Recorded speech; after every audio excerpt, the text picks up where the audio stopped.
23 নম্বর আয়াত থেকে সূরা শেষ পর্যন্ত তেলাওয়াত করা হয়েছে।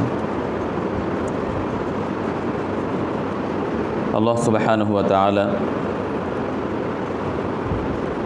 হাশরের ময়দানে সকলকে সমবেত করবেন এবং প্রত্যেকের সাথে ফেরেশতা থাকবে। একজন ফেরেশতা থাকবে, তাকে অর্থাৎ ব্যক্তিকে পরিচালিত করে হাশরের ময়দানে নিয়ে যাবে। আরেকজন ফেরেশতা থাকবে উপস্থিত সাক্ষী হিসাবে এবং তার কাছে থাকবে আমলনামা। ওই ফেরেশতা ব্যক্তিকে উদ্দেশ্য করে বলবে ওয়াকালা করিনুহু, তার সঙ্গী তাকে বলবে হাদা মা লাদাইয়া আতীদ, এই হলো আমার কাছে যা আছে সেটা উপস্থিত, অর্থাৎ এটা আমলনামা রেকর্ড। এই আমলনামা যথাযথভাবে তোমাদের আমল সম্পর্কে তথ্য দিবে। ব্যক্তিটি যদি অন্যায়কারী, অস্বীকারী, কাফের, মুশরিক হয়, তাহলে তার সাথে মন্দ আচরণ হবে, অর্থাৎ তার শাস্তি হিসাবে তাকে কঠিন শাস্তির মুখোমুখি করা হবে। বলা হবে আলকিয়া ফি জাহান্নাম কুল্লা কাফারিন আনিদ। সেই উভয় ফেরেশতাকে বলা হবে, অথবা অন্য দুইজন ফেরেশতাকে বলা হবে, একে জাহান্নামে নিক্ষেপ করো। অর্থাৎ যারা কাফের, অস্বীকারী, আনিদ, উদ্ধত, অস্বীকারী, অহংকারী, অর্থাৎ যারা আল্লাহর বিধানকে লঙ্ঘন করেছে, অহংকার করেছে, ওই সকল অহংকারী এবং অস্বীকারী কাফেরদেরকে জাহান্নামে নিক্ষেপ করো। মান্নাইল লিল খায়র, জাহান্নামে নিক্ষেপ করো ওই সকল ব্যক্তিদেরকে যারা ভালো কাজে বাধা প্রদানকারী ছিল। মান্না, যারা বাধা প্রদানকারী ছিল, নিজেরাও ভালো কাজ করে নাই, এমনকি অপরদেরকেও ভালো কাজ করতে বাধা দিয়েছে। মুআতাদিন, সে ছিল নাফরমানি, আল্লাহর হুকুম লঙ্ঘনকারী এবং মুরিব, সংশয়কারী, সন্দেহ পোষণকারী, অর্থাৎ নিখাদ ইমানদার ছিল না এবং আল্লাহ সম্পর্কে, পরকাল সম্পর্কে সন্দেহ পোষণকারী ছিল। সুতরাং এই সকল বা এই বৈশিষ্ট্যের অধিকারী ব্যক্তিদেরকে জাহান্নামে নিক্ষেপ করার নির্দেশনা দেওয়া হবে। পাশাপাশি জাহান্নামে নিক্ষেপ করার জন্য বলা হবে আল্লাযী জাআলা মা'আল্লাহি ইলাহান আখর, যারা আল্লাহর সাথে অন্য ইলাহকে শরীক করেছে, আল্লাহর সাথে অন্য প্রভুকে যারা সাব্যস্ত করেছে তাদেরকে। ফাআলকিয়াহু ফিল আযাবিশ শাদীদ, সুতরাং তাকে কঠিন শাস্তির মধ্যে নিক্ষেপ করো। অপরদিকে আল্লাহ রাব্বুল আলামিন শয়তানকে উপস্থিত করবেন, শয়তানকে জিজ্ঞাসা করবেন যে তুমি তাদেরকে বিপদগামী কেন করেছ। শয়তান বলবে রব্বানা মা আতগাইতু, হে আমার প্রভু, হে আমাদের প্রভু, মা আতগাইতুহু, আমি তাকে মন্দ কাজে প্ররোচিত করি নাই, বরং ওয়ালাকিন কানা ফি দালালিম বাঈদ, সে নিজেই সুদূর পরাহত পথভ্রষ্টতায় নিমজ্জিত ছিল। শয়তান অস্বীকার করবে, শয়তান বলবে আমি শুধুমাত্র হয়তো ওয়াসওয়াসা দিয়েছি, কিন্তু মন্দ কাজ তো সেই করেছে, আমি তো আর মন্দ কাজ করাই নাই বা তাকে জোর করে করাই নাই, আমি প্রবঞ্চনা দিয়েছি, প্ররোচিত করেছি, কিন্তু এই কাজে সে ছিল অগ্রগামী, সে প্রকৃত খালেস আপনার বান্দা ছিল না, যে আমার সামান্য প্ররোচনায় সে মন্দ কাজে লিপ্ত হয়ে গিয়েছে। সে যদি প্রকৃত বান্দা হতো তাহলে আমার প্ররোচনায় সে মন্দ কাজে লিপ্ত হতো না, সে নিজেকে নির্দোষ দাবি করবে। অপরদিকে যে ব্যক্তি শয়তানের প্ররোচনায় মন্দ কাজ করেছে, সে শয়তানের সাথে ঝগড়া করে দিবে, ঝগড়া শুরু হবে একে অপরের সাথে। আল্লাহ রাব্বুল আলামিনের পক্ষ থেকে ঘোষণা দেওয়া হবে লা তাখতাসিমু লাদাই, আমার সামনে তোমরা ঝগড়া করবে না। ক্বাদ কদ্দামতু ইলাইকুম বিল ওয়াঈদ, ইতিপূর্বে তো আমি তোমাদের কাছে সতর্ক বাণী প্রেরণ করেছি, আমি কোরআন নাজিল করেছি, তোমাদেরকে বিভিন্নভাবে সতর্ক করেছি, তোমরা সেই সতর্ক কেন গ্রহণ করো নাই। মা ইউবাদ্দালুল কাউলু লাদাই, আজ আমার কোনো বিধানের হেরফের হবে না, কোনো পরিবর্ধন হবে না, আমি পূর্বে যা বলেছি সেটিই হবে। অর্থাৎ যারা ঈমানদার নয়, আল্লাহর হুকুম লঙ্ঘনকারী, তাদের উপর শাস্তি অবধারিত হয়ে যাবে। আর যারা আমার প্রতি বিশ্বাস স্থাপন করে নেক আমল করেছে, আমি তাদেরকে পুরস্কৃত করব, জান্নাত দিব। এই বিধানের কোনো হেরফের হবে না, এই ঘোষণার আর কোনো হেরফের হবে না। ওয়ামা আনা বিযাল্লামিল লিল আবিদ, আর আমি বান্দাদের প্রতি জুলুমকারীও হব না। অর্থাৎ যে ব্যক্তি কোনো অন্যায় করে নাই কিন্তু তার শাস্তি আমি দিব, এমনটি হবে না। অন্যায়কারীকে অবশ্যই শাস্তি পেতে হবে, তবে বিশেষভাবে ওই সকল অন্যায় যা আল্লাহ তাআলা পূর্বেই ঘোষণা দিয়েছেন আল্লাহ মাফ করবেন না। যেমন শিরকের ব্যাপারে এসেছেন, আল্লাহ সুবহানাহু ওয়া তাআলা বলেন যে আল্লাহ তাআলা অন্যান্য গুনাহ মাফ করে দিবেন, কিন্তু শিরকে কখনোই ক্ষমা করবেন না। কুফর, শিরক, এটি আল্লাহ রাব্বুল আলামিনের অত্যন্ত অসন্তুষ্টজনক কাজ, এটি কখনোই আল্লাহ তাআলা ক্ষমা করবেন না। প্রকান্তরে আল্লাহ রাব্বুল আলামিন ভালো কাজের প্রতিদান কখনো কখনো বোনাস দিবেন, বাড়িয়ে দিবেন। কিন্তু কোনো ব্যক্তি কোনো অন্যায় করে নাই, সেই অন্যায় না করা সত্ত্বেও তাকে শাস্তি দিবেন, এমনটি হবে না। ইয়াউমা নাকুলু লিজাহান্নাম, আল্লাহ রাব্বুল আলামিন জাহান্নামকে বলবেন, ইয়াউমা নাকুল, ওই দিবসে আমি বলবো জাহান্নামকে, হালিম তালাতি, তুমি কি পরিপূর্ণ হয়েছ? অর্থাৎ আল্লাহ রাব্বুল আলামিন কোরআনুল কারীম বিভিন্ন আয়াতে বলেছেন যে আমি জিন এবং ইনসান দিয়ে জাহান্নামকে পূর্ণ করব।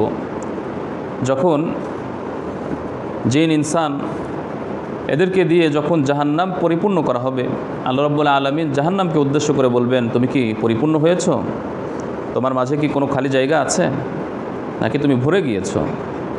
ওয়া তাকুলু, জাহান্নাম বলবে, হাল মিম মাজিদ, আরও কি অতিরিক্ত আছে?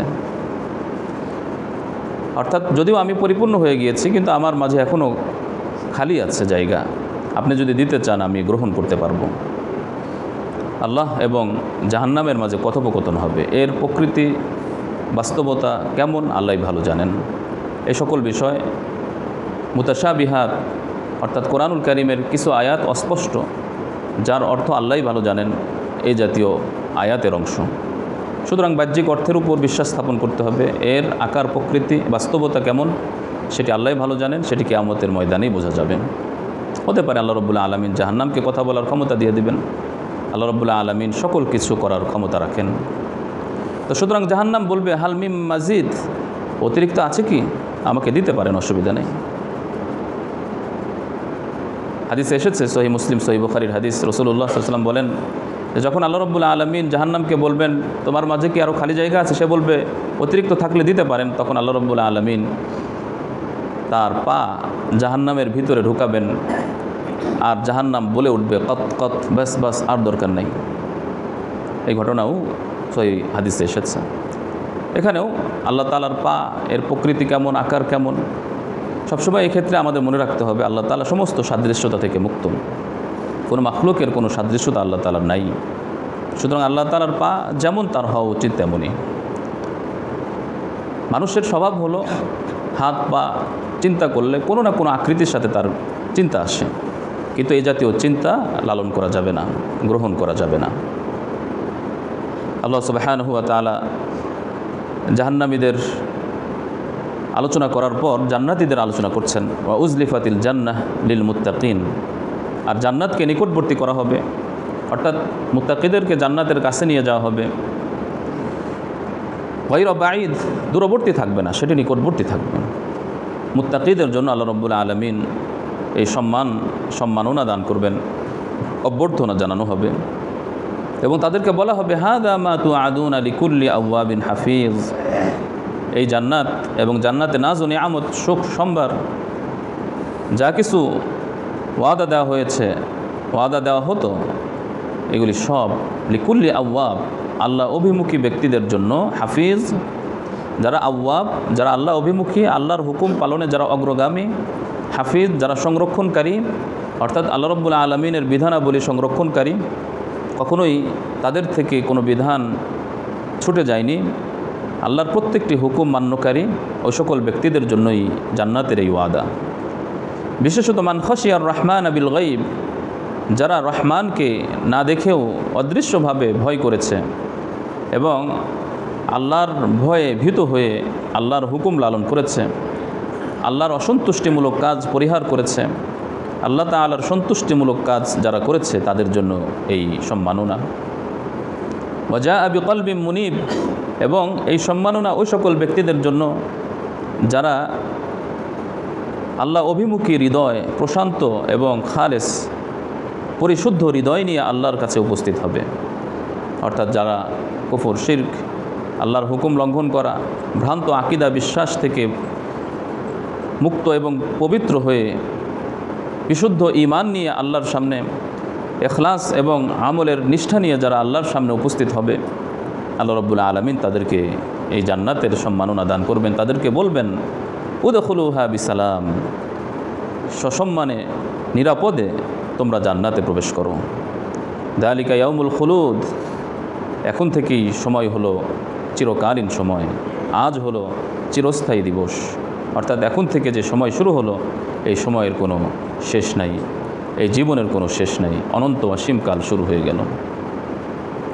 লাহুম মা ইয়াশাউনা ফিহা ওয়া লাদাইনা মাজিদ, আল্লাহ রাব্বুল আলামিন জান্নাতীদের জন্য অসংখ্য অগণিত নিয়ামত প্রস্তুত করে রাখবেন, পরিবেশন করবেন। তারা যা চাবে তাই সেখানে পাবে। আল্লাহ রাব্বুল আলামিন ঘোষণা দিচ্ছেন, ওয়া লাদাইনা মাজিদ, আমার কাছে আরও বেশি আছে। অর্থাৎ মানুষ যা ধারণা করবে, কল্পনা করবে, তার থেকেও আরও বেশি আছে। হাদিসে এসেছে যে আল্লাহ রাব্বুল আলামিন হাদিসে কুদসিতে ইরশাদ করেন, আমি বান্দাদের জন্য এমন এমন কিছু নাজ নিয়ামত সুসংরক্ষিত করে রেখেছি যা কোনো চোখ দেখেনি, কোনো কান শোনেনি, কোনো ব্যক্তির অন্তরে উদয় হয় নাই, চিন্তায় আসে নাই। মানুষ যা চাবে, যা কল্পনা করবে, আল্লাহ রাব্বুল আলামিন তার থেকে আরও বেশি দেবেন, বাড়িয়ে দেবেন।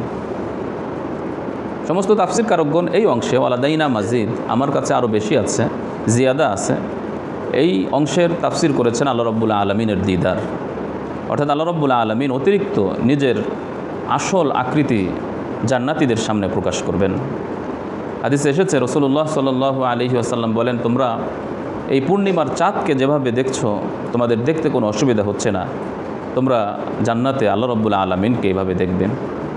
আল্লাহ তাআলার দিদার হবে। আল্লাহ রাব্বুল আলামিন, অন্য হাদিসে এসেছে, আল্লাহ রাব্বুল আলামিন জান্নাতীদেরকে বলবেন যে তোমাদেরকে আর কোনো কিছু পাওয়ার আছে, চাওয়ার আছে? তখন জান্নাতীরা বলবে যে, হে আল্লাহ, আপনি আমাদের চেহারাকে উজ্জ্বল করেছেন, আপনি আমাদেরকে সম্মান দিয়েছেন, সুখ দিয়েছেন, জান্নাত দিয়েছেন, আমাদের আর কি চাওয়ার থাকবে, পাওয়ার থাকবে? আল্লাহ রাব্বুল আলামিন তখন তার পর্দা সরিয়ে দিবেন এবং নিজের আকৃতি জান্নাতীদের সামনে প্রকাশ করবেন। হাদিসে এসেছে, রাসূলুল্লাহ সাল্লাল্লাহু আলাইহি ওয়াসাল্লাম বলেন যে জান্নাতীরা জান্নাতে যে সকল নাজ নিয়ামত পেয়ে যতটুকু খুশি হয়েছে, তার থেকে বেশি খুশি হবে আল্লাহর দিদার পেয়ে, আল্লাহর সাক্ষাৎ এবং আল্লাহ তাআলাকে দেখে আল্লাহ তাআলার দর্শন হবে জান্নাতীদের জন্য সবচেয়ে বড় পাওয়া এবং কাঙ্ক্ষিত বস্তু।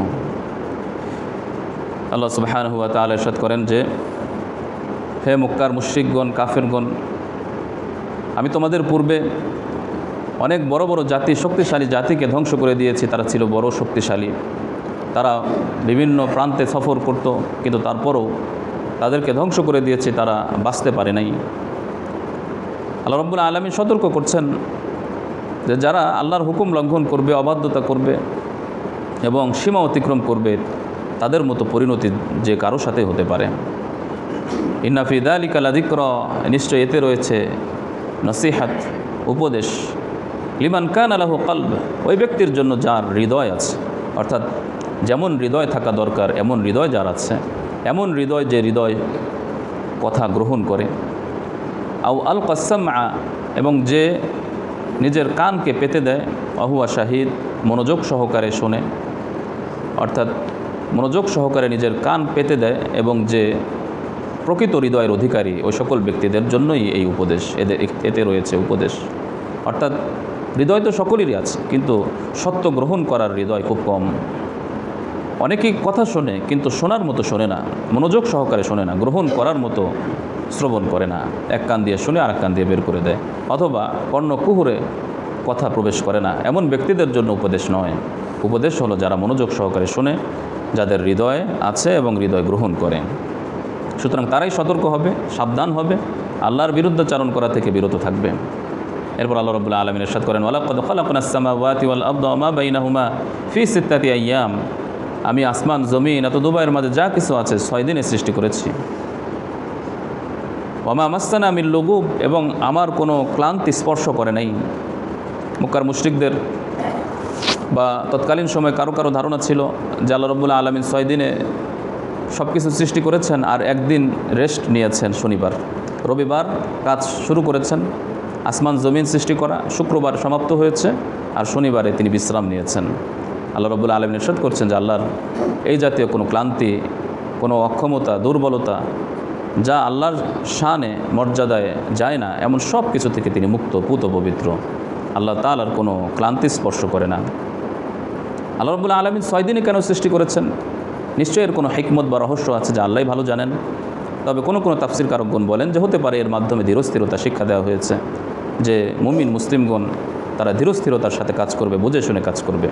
তবে হাদিসে এটাও আছে, দিনের ক্ষেত্রে অর্থাৎ আখিরাতের কাজে ধীরস্থিরতা নাই, যত দ্রুত সম্ভব কাজ শুরু করে দিবে। তবে কাজ যখন করবে তখন ধীরস্থিরতার সাথে, নিষ্ঠার সাথে করবে। আর দুনিয়াবি কাজে ভেবে চিন্তে কাজ শুরু করবে, যেটা ভালো না মন্দ ভেবে চিন্তে কাজ করবে। আল্লাহ রাব্বুল আলামিন রাসূলুল্লাহ সাল্লাল্লাহু আলাইহি ওয়াসাল্লামকে সান্ত্বনা দিচ্ছেন যে আপনাকে মানুষ পাগল বলে, উন্মাদ বলে, বিভিন্নভাবে আপনাকে কষ্ট দেওয়ার চেষ্টা করে, আপনি ধৈর্য ধারণ করুন। ফাসবির আলা মা ইয়াকুলুন, তারা যা বলে এই ব্যাপারে আপনি ধৈর্য ধারণ করুন। ওয়াসাব্বিহ বিহামদি রাব্বিক, আপনি আপনার রবের মহিমা, তাসবিহ, তাহলিল, পবিত্রতা বর্ণনা করুন। ক্বাবলা তুলুইশ শামসি, সূর্য উদিত হওয়ার পূর্বে অর্থাৎ ফজরের সময়। ওয়া ক্বাবলাল গুরুব, সূর্য অস্তমিত হওয়ার পূর্বে অর্থাৎ আসরের সময় আপনি আল্লাহর মহিমা, পবিত্রতা বর্ণনা করুন। ওয়া মিনাল লাইলি, রাত্রের একটি অংশে আপনি আল্লাহর মহিমা বর্ণনা করুন। ফাসাব্বিহু ওয়া আদবারুস সুজুদ, এবং সেজদার পরে অর্থাৎ নামাজের পরেও আল্লাহর তাসবিহ পাঠ করুন, বিশেষ করে ফরজ নামাজের পরে এবং অন্যান্য নামাজের পরে যে তাসবিহ তাহলিলগুলো আছে সেই তাসবিহ তাহলিলগুলো পাঠ করুন।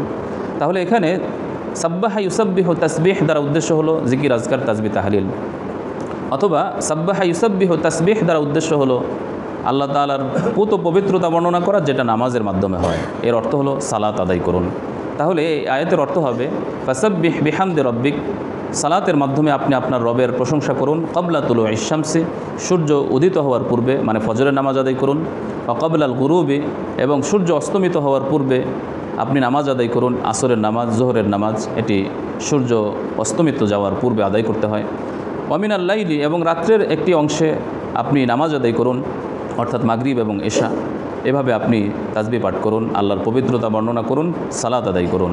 ওয়া আদবারুস সুজুদ, এবং সেজদার পরেও আপনি সালাত আদায় করুন। এর অর্থ হলো ফরজ নামাজের পরে, ফরজ নামাজের আগে পরে যে সকল সুন্নাহ আছে, নফল নামাজ আছে, সেগুলি আপনি পাঠ করুন। তো সুতরাং তাসবিহ দ্বারা সালাত উদ্দেশ্য হতে পারে, তাসবিহ দ্বারা মহিমা, তারপরে তাসবিহ তাহলিল, জিকির, আজকার, দুআয়ে মাসুরা, রাসূলুল্লাহ সাল্লাল্লাহু আলাইহি ওয়াসাল্লাম থেকে বর্ণিত বিভিন্ন দোয়া ইত্যাদিও উদ্দেশ্য হতে পারে। এরপর আল্লাহ রাব্বুল আলামিন কিয়ামতের বিবরণ আবার দিয়েছেন যে সিংগায় ফুৎকারকারী যখন সিংগায় ফুৎকার দিবে তখন সকলেই যেন নিকটবর্তী স্থান থেকে এই আওয়াজ শুনতে পাবে, সকলের জমিন ফেরে যাবে, সকলেই জমিন থেকে উদ্গত হতে থাকবে। যেভাবে উদ্ভিদ উদ্গত হয় সেভাবে সমস্ত মানুষ উপস্থিত হবে এবং হাসরের ময়দানে উপস্থিত হওয়ার পর ঘোষণা দেওয়া হবে যালিকা হাসরুন, এটি হলো হাসর, এটি হলো হাসরের ময়দান, এটি হলো সমবেত স্থান, আলাইনা ইয়াসির, আর এই হাসর করা, সমবেত করা আমার জন্য অত্যন্ত সহজ। নাহনু আ'লামু বিমা ইয়াকুলুন, সুতরাং মানুষ যা বলে আমি সব জানি। কে ভালো কথা বলছে, কে মন্দ কথা বলছে, কে ঈমান বিধ্বংসী কথা বলছে, কে শিরকি কথা বলছে, আমি সব জানি। ওয়ামা আনতা আলাইহিম বিজাব্বার, আপনি তাদের উপর কর্মবিধায়ক নন যে আপনি জোর করে মানুষদেরকে হেদায়েতের পথে আনবেন। আপনার কাজ হচ্ছে উপদেশ দেওয়া।